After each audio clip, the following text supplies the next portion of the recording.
ఈ మొహమాట ధోరణి వల్ల ఎవరైనా ఏదైనా అడిగితే ఖచ్చితంగా ఇచ్చేస్తూ ఉంటారు.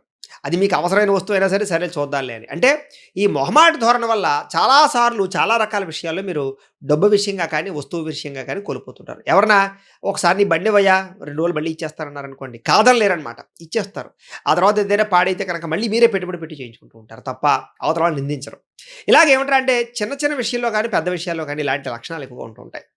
మీ నేత్రాలు చాలా అందంగా ఉంటాయి. మీరు చాలా దూరం వస్తువులు కూడా చాలా బాగా చూడగలుగుతూ ఉంటారు. అలాగే నేత్ర సంబంధమైనటువంటి విషయంలో చాలా అద్భుతమైనటువంటి అంటే కళ్ళు చూస్తే చాలు, మీ కళ్ళు చూస్తే చాలు చాలా మందికి ఆకర్షితులయ్యేలా ఉంటాయి మీ నేత్రాలు. కంటి చూపుతో ఆకర్షించుకునే గుణం మీలో బ్రహ్మాండంగా ఉంటుంది. అయితే మీరు బాగా పొడుగుండరు, అలానే బాగా పొట్టిగా ఉండరు. మధ్యస్థంగా ఎక్కువగా ఉంటూ ఉంటారు వీళ్ళకి. వీళ్ళకి శారీరకంగా చూసుకోవాలి చెప్పాలంటే గనక చక్కని రూపలావల్యాలుంటాయి. వీళ్ళకి పొట్ట పెంచుకోవడం అన్నా, లేపోతే ఒళ్ళు పెంచుకోవడం అన్నా అస్సలు ఇష్టం ఉండదు. వాళ్ళని వాళ్ళే చూసి ఇష్టపడరనమాట. వీళ్ళు గనక ఊబకాయంగా ఉంటే గనక ఎలాగైనా తగ్గించుకోవడానికి ప్రయత్నం చేస్తారు. సాధారణంగా నాజూగ్గా ఉండడానికి, అందంగా ఉండడానికి, శరీర సౌష్ఠవానికి బాగా ఎక్కువ ప్రాధాన్యతనిస్తూ ఉంటారు. దానికోసం చాలా కష్టపడుతూ ఉంటారు. వ్యాయామాలు చేస్తూ ఉంటారు. ఆహార నియమాలు పాటిస్తూ ఉంటారు.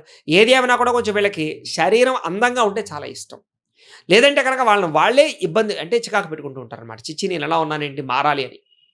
అలాగే వస్త్రాలు గానీ, బట్టలు గానీ, ఫ్యాషన్ డిజైనింగ్ కానీ చాలా బాగా ఇష్టం. అందమైన బట్టలు, రకరకాల బట్టలు ఎక్కువగా కొనుక్కుంటూ ఉంటారు. బట్టలున్నా కూడా అస్తమాటు షాపింగులు చేస్తూ ఉంటారు. వీళ్ళకి బట్టల పిచ్చి ఎక్కువగా ఉంటుందని చెప్పొచ్చు.